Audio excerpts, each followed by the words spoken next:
And so in the Gospels, we see that in actuality. We see where the Messiah has interpreted the rehearsals, he has interpreted the Torah, so that the doctrines and commandments, the religious rules and regulations of men that are heaped upon people in order to manipulate and control and to coerce them to do what religious leaders want them to do, the Messiah came, he busted them down, he stripped the authority from the doctrines and commandments of men and exposed the heart of the Torah.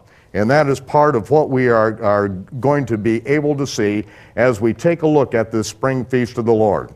In order to do that, though, I would like to go to 1 Thessalonians and the 5th chapter.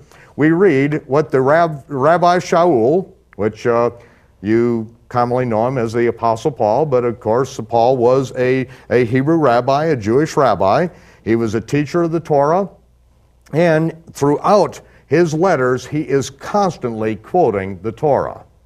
And we see here that he says, "But of the times and seasons, brethren, you have no need that I write unto you." Now, why was it not necessary for Shaul to write unto these believers in Thessalonica concerning the times and seasons? First of all, they all kept God's reckoning of time. It was their culture. It was the way they lived from the moment that they were born. It was God's reckoning of time in which the days began at sundown, the months began with the first sliver of the new moon. God's reckoning of time was the way that these people lived. And the word seasons here is throughout the Hebrew Scriptures, the word seasons is the word moedim. Moedim and the word moedim are the appointed times or the feast of the Lord, the prophetic shadow pictures of things to come. So these people in this culture at this time, they could not even imagine that 2,000 years later, the entire world would be living under a reckoning of time that's completely divorced from God's reckoning, and that the whole world would have completely forsaken God's reckoning. It couldn't have been imagined then. Nor would they have imagined that at one time in the future that those who say they're followers of the Messiah would have inherited renamed pagan celebrations, which for the most part described their seasons and how they lived their lives. And they would have forsaken the feast of the Lord, which are the prophetic shadow pictures that they all knew and lived in their lives back at that time. And then he goes on to say, "For yourselves know perfectly that the day of the Lord, or the millennium of the Lord, so comes as a thief in the night." Now, whenever you have the word "as" used as a conjunction in the Scriptures, you have a figure of speech. The figure of speech is simile.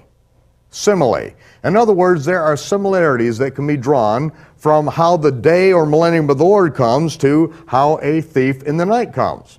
Now in our culture, of course, we know how a thief in the night comes, in which he breaks into the house, gets a ball bat, beats you bloody with it, takes your car keys, and steals off with your jewelry and your car. But this is not the culture in which the Scripture was written.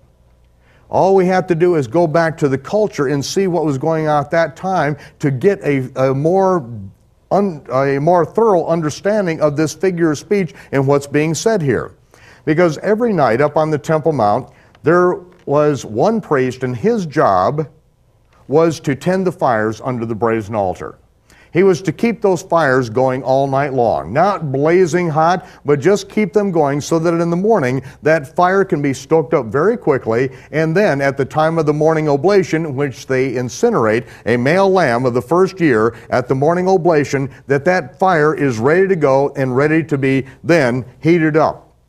Now, that priest's job was to stay up all night and to tend the fires. He was a servant that was on duty, selected for that job that night.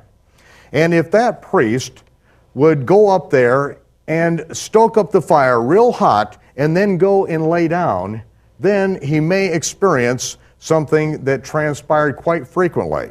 That the Kohen Gadol, the high priest, would go up on the Temple Mount in the wee hours of the morning, late at night, in the middle of the night, the high priest would go up to see if the servant on duty was doing his job. And if he found that the priest on duty had stoked up the fire real hot to have a lot of coals, and then he went to lay down and fell asleep, the high priest would go over to the altar and get one of the brass fire pans and get some nice hot coals and chuff them out, shake them out, and get them real nice and hot.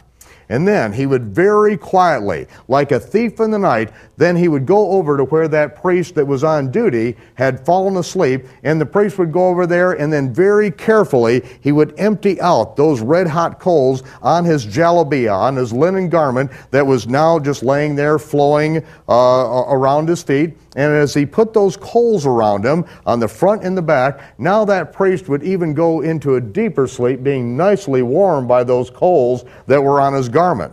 But in a few moments, his garments would burst into flames. That priest would wake up, and he would rip his garments off him and flee off the Temple Mount, completely exposed for the slothful servant that he was.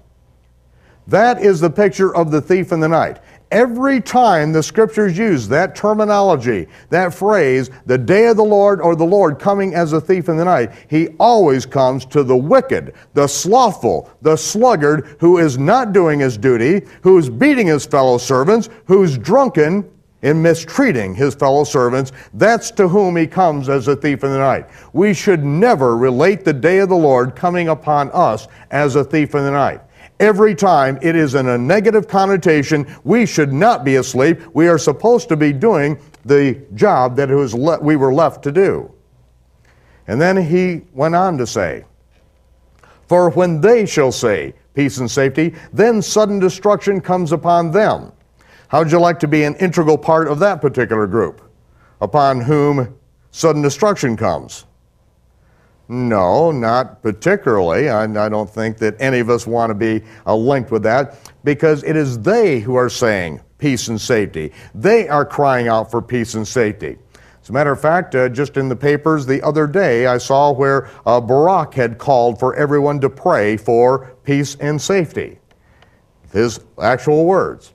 And it says, when they cry out for peace and safety, then sudden destruction comes upon them, as travail upon a woman with child. Now the word as is a conjunction here, and it is a figure of speech, and the figure of speech is what? Simile. Simile. In other words, there's similarities that can be drawn from how travail comes upon a woman with child. Now let me ask you, because we have to look at that figure of speech to draw what the parallels are. When does travail or labor pains come upon a woman with child? 3 weeks after she becomes pregnant? No. When the fullness of time comes, when those labor pains begin, at that moment, whether she's ready or not makes no difference in the world, because that baby is coming, it's going to be delivered. And when the fullness of time comes, God has set His plan in motion, and when the fullness of time comes, when the day of the Lord begins, when the 7th month, the Sabbath month of the Sabbath millennium begins, the labor pains are going to become so severe, and what will happen is that these are the labor pains that will then result in delivering the Messiah. In other words, the Messiah is not coming as a baby this time. He's coming as the conquering, reigning king. And the world is going to go into travail this time. Mary was in travail last time. The world will travail this time, because it is going to bring forth the Messiah who is going to rule this earth with a rod of iron. And it is that revelation that we look forward to at this particular time. Now, the next word in this writing here, it says, but you, brethren, are not in darkness, that day should overtake you. The word but, again, is a conjunction, but it's a contrasting conjunction. But, it sets in contrast, we are not to be in darkness, that day should overtake us as a thief. We are to be children of the light, children of the day. We are to know God's times and His Moedim, His feast, His prophetic shadow pictures, so that the shadow pictures, which is how God told the end from the beginning. We are not to have the day or millennium of the Lord come upon us as a thief in the night. The labor pangs are not going to come upon us and we be completely unaware, because we are to be children of the light.